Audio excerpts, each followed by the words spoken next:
It's Thursday, November 17th, and the talk is live. The day's end from the crime drama Castle, Stana Katic. Up next, Castle star Stana Katic.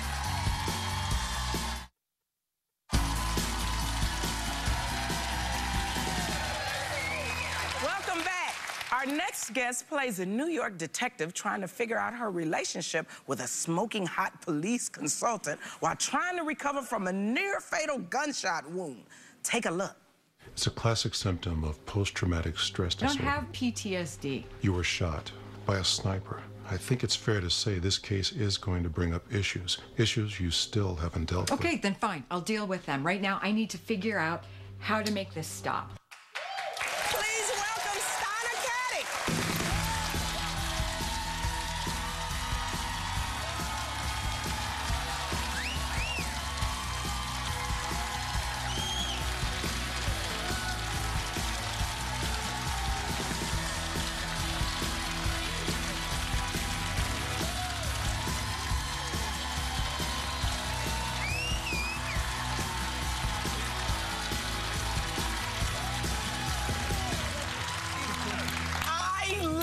Show your character on Castle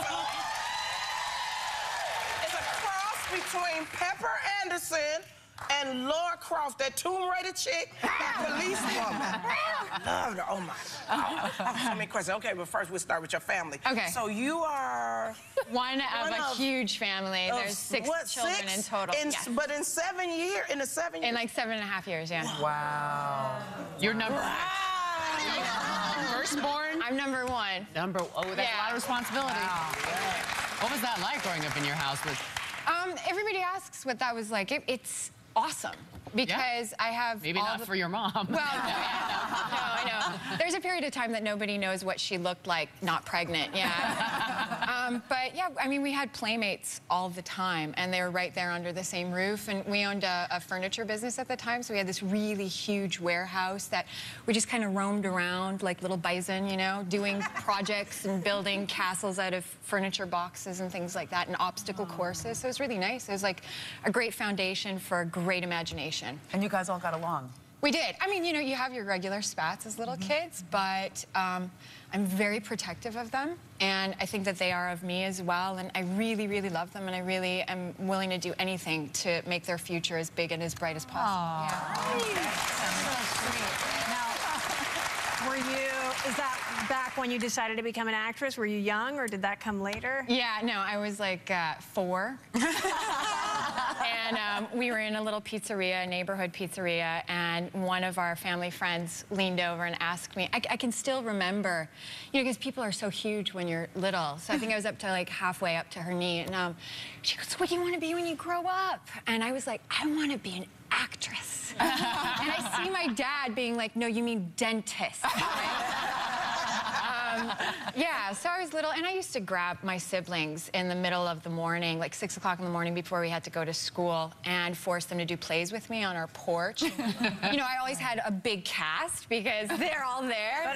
And none of them are actors, None of them are actors, and none of them really need to be actors because they're really just extraordinary individuals in their own right. I mean, I have a brother who rode his bike from Mexico to Canada to Chicago, another one that walked from Mexico to Canada. So they all do really extraordinary, adventurous things on their own. They like to travel in difficult ways. Yes. Yes. You know, you're terrifying me. I have a 4-year-old who says, I want to be an actress. And I go, haha, she'll grow out of it. Don't worry, she'll be a doctor. Yeah. Now I'm scared. Now I'm scared. Why? You scared me. It's so great. Oh, because it's such an easy life. There's no rejection. No, I know. But you know what? You're building her foundation right now. You're building her sense of personal strength, her values and everything. And that, I think, will carry her through any of those rejections, you know? And especially if she can come home to you when she had a really horrible audition or horrible experience at work. I mean, she's so set for life. I am pretty amazing. Yeah.